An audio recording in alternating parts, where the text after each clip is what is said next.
แต่วันที่19เฮาไปแล้วก็ถ้าบ่อิดนี่ไป5 คนน่ะคือว่าไปฮอดปากถ้ำแล้วก็ฝนมันตกมันก็ตกน้อยๆนี่เนาะแล้วคนหนึงก็ถอนตัวออกไปเนาะจึงเลยเข้าไป4 คนก็มุดพากันมุดถ้ำเข้าไปแล้วก็ชั่วโมงหนึงจึงฮอดจุดหมายพุ่นน่ะเนาะไปฮอดอันจุดหมายแล้วก็แล้วก็เห็นจุทีมงานเขามืดแล้วหรือว่าผู้พานี่เนาะเฮ็ดคำอยู่อันบนนั่นแหละแล้วก็เขากำลังจะกลับอันเขามืดไปใส่คอมเมนต์เดี๋ยวตอบใต้คลิปเดี๋ยวคอมเมนต์เดี๋ยวเลยที่เราอันเดี๋ยวว่าหลายคนก็ยังฮู้เลยเนาะคอมเมนต์นี่ตอบใต้คลิปเนาะก็เฮาไปฮอดอันบอลที่เฮาอันจุดหมายที่ว่าเฮาจะเฮ็ดคำมันแล้วก็มีกลุ่มนึงแล้วก็ทีมงานนึงเนาะว่าทีมงานเขาผู้พานี่แหละเพราะว่าเขากำลังจะกลับแล้วเฮาแล้วไปพ้อเขาเจ้าแล้วก็เฮาก็จะเฮ็ดบอลเขาเจ้าเฮ็ดนั่นแหละสิเฮ็ดกันไปอยู่แต่ว่าที่เราแต่ต้นเลยเนาะ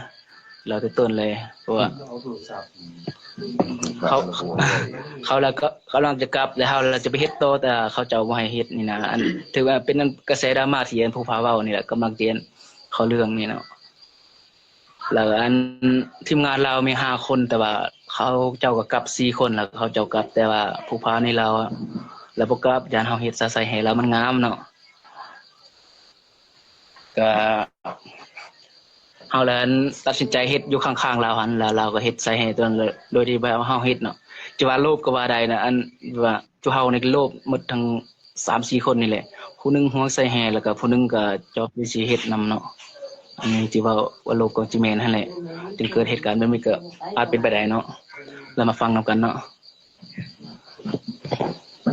แล้วเฮาเฮ็ดอยู่ข้างๆเราหั่นแล้วเราก็ไว้เฮาเฮ็ดแล้วก็เฮาก็เฮ็ดอยู่ข้างๆหั่นพอเฮ็ดไปฮอดประมาณเฮาเฮ็ดประมาณ8 โมงกลางคืนนี่นะแล้วฮอดแจ้งมื้ออื่นฮอดตอนแจ้งเนาะแล้วก็ผู้พานั้นเราเมื่อยแล้วเราก็ได้เป็นแห่ค่ำพอสมควรเนาะแล้วก็ออกแล้วก็เตรียมสิกลับทำแล้วก็เราก็กลับมาก่อนแล้วเฮาก็ไปเฮ็ดอยู่บ่อนเราเฮ็ดหั่นเฮ็ดไปเฮ็ดประมาณ9 โมง 10 โมงนี่แหละแล้วเราก็กลับมาเฮาว่าน้ำท่วมปากถ้ำแล้วเด้อบัดนี้แต่เฮาก็ยังบ่ทันเชื่ออยู่แต่50-50อยู่จนเราเน้นหนักเน้นหนาไปว่าน้ำท่วมอีหลีนี่แหละเฮาจึงว่าเฮาจนว่าพากันเซาแล้วก็ออกไปเบิ่งกันอยู่ห้วยน้ำเนาะพอดีน้ำมาเต็มตอนนั้นก็น้ำกำลังมาเลยแล้วก็เฮาได้ตกใจเด้ว่ามันน้ำมาแห้งเกินไปนะน้ำมาแห้งได้ตอนนั้นน้ำกำลังมาแล้วครับบอกว่าขึ้นที่สูงหาทางออกไว้นี่นะหาทางออกไปศอกทางออกทางใดก็บ่มีวันนี้นะครับไปพักอยู่บ้านเฮาให้ค่ำนั่นแหละศอกทางออกนี่นั่นเนาะ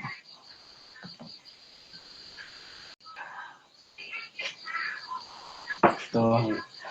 หลังจากที่ศอกเนาะศอกหาทางออกบ่ได้นะตอนมันฮู้ว่าน้ำท่วมเนาะตอนนั้นเนาะเดี๋ยวจากนั้นก็มาพักหลังจากนั้นบ่เห็นทางออกแล้วเนาะทางออกมันน้ำตันแล้วก็ได้ไม่ค่อยกับไอ้ค่ำเนาะได้ไปศอกหาทางออก3 คนแล่นกับมืดแล้วกับหั่นน่ะบดแห้งเพราะว่าตีนแล้วก็ตีนนั่นน่ะแล่นแล้วก็ขออนุญาตเนาะตีนแล่นกับเปื่อยแน่นะเป็นหอเนาะเป็นนั่นเนาะเปื่อยแต่วันนี้จะบัดไปบ่ได้3 คนน่ะเฮาก็ไปค้ำแล้วไปซอกหูออกหั่นน่ะแล้วเข้าไปทางแคบๆซ้ำนี่แหละทางน่ะมันจะแคบซ้ำนี่เนาะแล้วเข้าไปแล้วไปซอกสำรวจเบิ่งมันจะลงไปแล้วมันจะมีบ่อนน้ำเนาะน้ำเป็นแอ่งใหญ่ๆเป็นบางเขียวๆดอกอยู่หั่นน่ะพอดีจุเฮาก็สิมุดไปก็มุดบ่ได้เพราะว่าน้ำท่วมอยู่ในผนังถ้ำเนาะว่าสิมุดไปเบิ่งว่ามันสิมีทางออกบ่สินะแล้วข้าพเจ้าเนาะข่อยนี่กับไอ้ค่ำนี่ล่ะเข้าไปเด้อไอ้ค่ำพาไปเด้อไปเห็นนั่นหูโป่งนะหูวันสูงๆแล้วจุข่อยก็เข้าไปตอนนั้นอยู่บาลอนเข้าไปแล้วก็ขึ้นสำรวจเบิ่งหูสูงๆนั่นแหละขึ้นสูงๆแล้วก็มันบ่มีทางออกวันนี้นะโอ้ยจังว่าจักสิจังไดบัดนี้ก็มีแต่หลังจากที่เฮาสำรวจแล้วเนาะเฮาก็ได้กลับคืนลงมากลับคืนไปหา3 คนที่ยังอยู่รอถ่ายอยู่บนจุดที่เฮา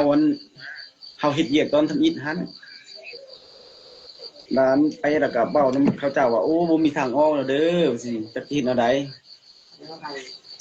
แล้ววันนั้นแล้วก็มีแต่นอนพักผ่อนมื้อนั้นหั่นเนาะ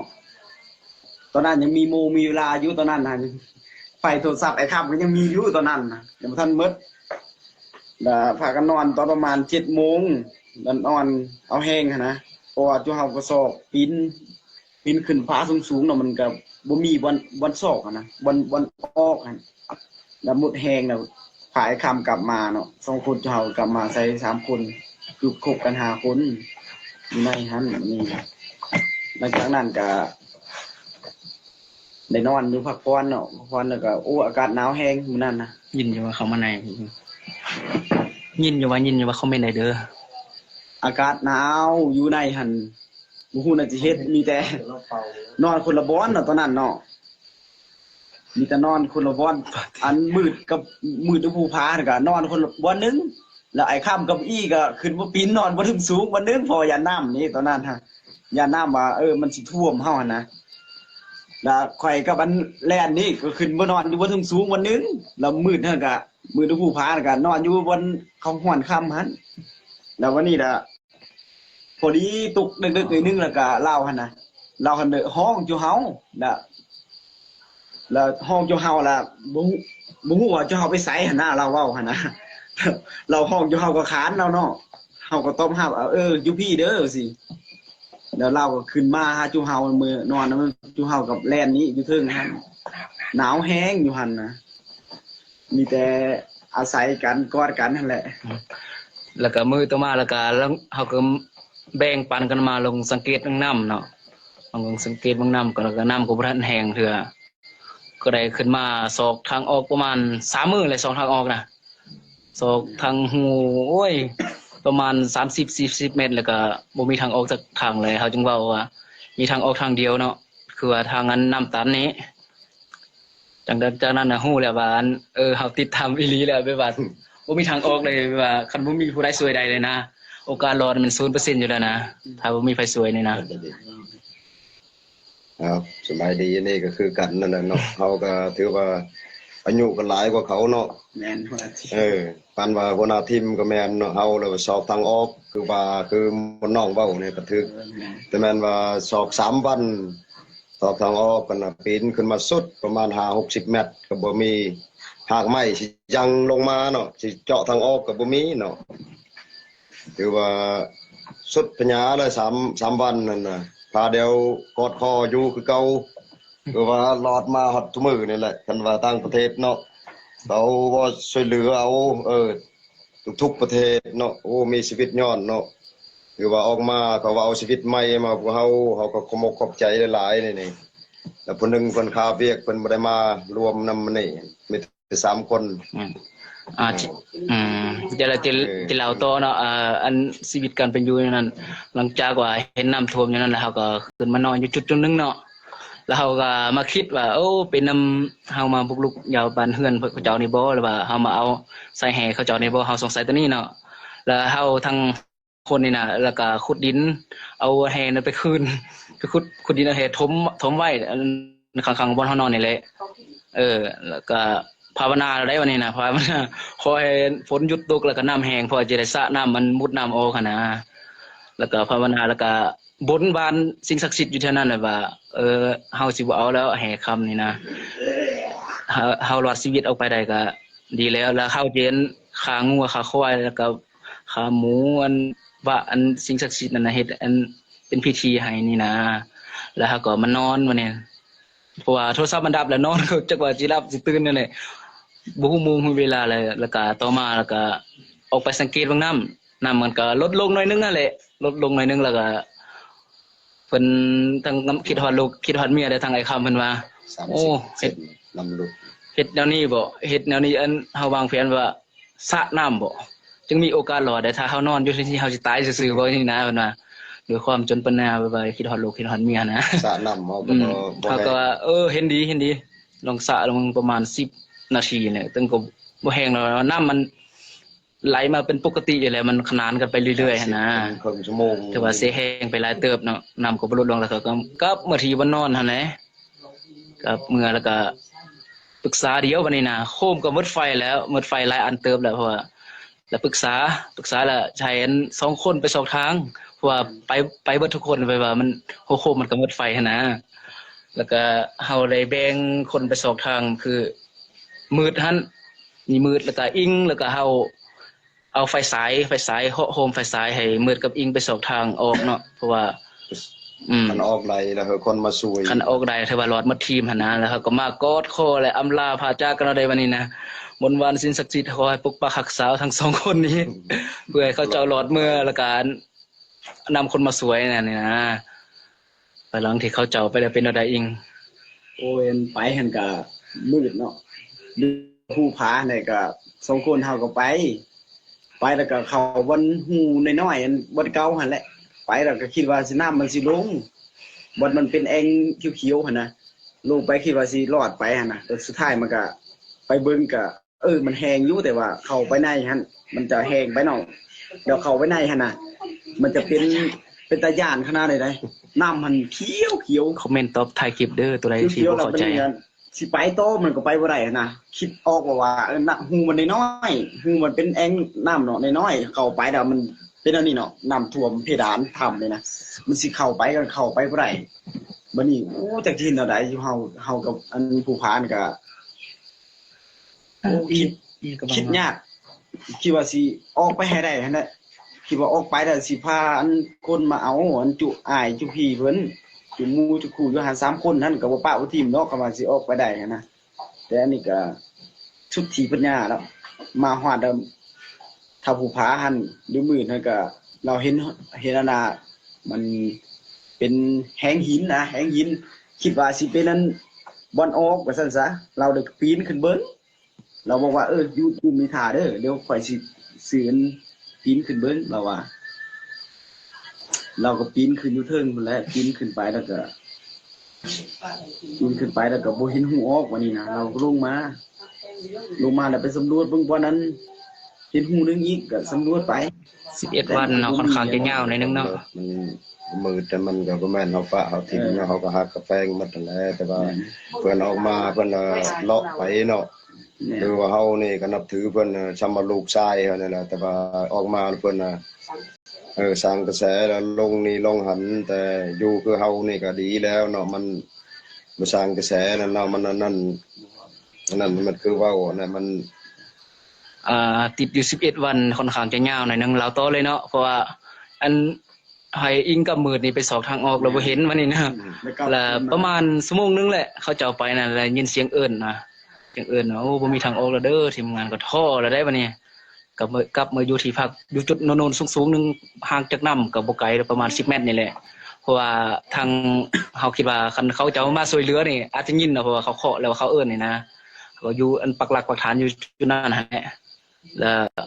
นอนบ่ฮู้ว่าจักเว้นจักคืนเลยเพราะบ่มีโมงเด้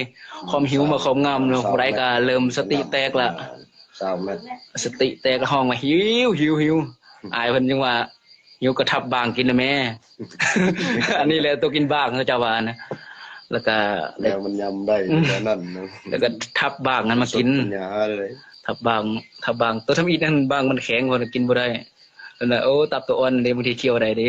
ขนาดหนูยังกินได้นะทับตัวอ่อนๆนั้นมากินเนาะกินคนละน้อยแต่มันกินบ่ได้ดอกเพราะมันมีวิตามินหยังตัวให้มันหายความหิวไปซื่อๆนะนอนอยู่ก็ยังลำบากนอนอยู่อันซ้ำกับหนูกัดอันซ้ำกับป่นกัดไม้นั่นแหละว่าก็อย่างนั้นแล้วก็จะก็กลับมานอนพักผ่อนต่อเนาะนอนเมื่อยบ่ฮู้น่ะจะเฮ็ดต่อมานี่แล้วก็มาบนบานสิ่งศักดิ์สิทธิ์อีกแล้วมันนี่ความเชื่อนะเพราะว่าเฮาคิดว่าโอ้เป็นน้ำเฮาเอาหยังเอาเหปะอยู่ในถุงแล้วก็เฮานอนไกลๆนี่คิดว่าเป็นอย่างนี้แล้วครับทางหาคนนี่แหละลุกมานบแล้วก็เอาเหนี่ไปทอกคนเดียวนะทอกอันดินเท่าดินถามเลยทอกออกจากถุงนะแล้วบอกมืดอันเหตัวน่ะคันตัวจากหลอดน่ะไปทอกมั้ยไปทอกทิ่มมั้ยเราบ่ไหวเรานอนแต่ว่าเราโซมเราเข้าไปก่อนเฮาเราเข้าไปวันที่17พุ่นแหละแล้วจำเป็นแล้วเฮาให้อิงมันก็ขุดเอาของเราไปทอกไปบนเดียวสาเหตุที่แล้วว่าเฮารักแห่คำของเรามันบ่แม่นเนาะ เพราะว่าเฮาอยากคืนให้เจ้าที่เจ้าทานด้วยว่าอยู่แถวๆนั้นหันเฮาไปทกเป็นจังไดเนาะพี่ๆ FC หลังจากว่าได้รับฟังรับชมคลิปวิดีโอแต่ต้นจนจบเนาะมีความคิดเห็นจังไดก็สามารถคอมเมนต์บอกใต้คลิปวิดีโอของสาวเก็บแก้วได้เพราะว่าความคิดของแต่ละคนจังซี่นะทุกคนเนาะอาจจะบ่คือกันอาจจะแตกต่างกันเนาะเหตุการณ์ก่อนจะเข้าถ้ำและหลังจากอยู่ในถ้ำที่ติดถ้ำไปแล้วจังซี่นะทุกคนแล้วก็ทั้ง5 คนนี่ก็ได้เปิดใจออกมาเว้าจังซี่นะก็ด้วยความที่เพิ่นว่านะทุกคนด้วยความที่ว่าโลภอยากได้หลายจังซี่นะทุกคนก็เข้าใจทุกคนมาจุนครอบครัวจังซี่หั้นนะทุกคนเนาะเพราะว่าครอบครัวเพิ่นก็ทุกข์ยากขาดเคินถ้าไผที่แบบบ่เคยทุกข์ก็จะบ่ฮู้เนาะทุกคนว่าความทุกข์มันเป็นจังไดเนาะทุกคนอันนี้สาวเกดแก้วก็เคยเข้าใจเพราะสาวเกดแก้วก็เป็นคนทุกข์ยากบ่มีเคินมีคำเนาะทุกคนเนาะพอมีกินมีใช้แต่วันๆแต่ละมื้อจังซี่หั้นนะทุกคนเนาะก็เลยแบบก็คิดในแง่บวกเนาะสำหรับสาวเกดแก้วก็ก็บ่โทษเพิ่นเนาะทุกคนก็คิดว่าสิออกได้ก็เกิดความแบบก็สงสารเนาะทุกคนที่แบบเข้าไปแล้วก็บ่สามารถออกแล้วก็เฮ็ดให้ทุกคนลำบากไปนำจังซี่นะทุกคนและอีก2 คนก็น่าจะแม่นเข้าลึกกว่านั้นอีกจังซี่นะทุกคนก็อย่างเช่นคือเพราะว่าแหละความโลภเนาะทุกคนเนาะคืออยากได้นั่นแหละทุกคนอยากได้เนาะทุกคนเนาะความอยากได้ของคนเฮานะทุกคนก็บ่โทษความคิดของแต่ละคนว่าจังหัวทั้งหัวแบบนั้นแล้วจะสิเข้าไปเฮ็ดหยังอ่าอีหยังก็ที่เขาจะว่าจะเก็บไปอ่านคอมเมนต์ทุกคนบ่จื้อแล้วทุกคนแล้วก็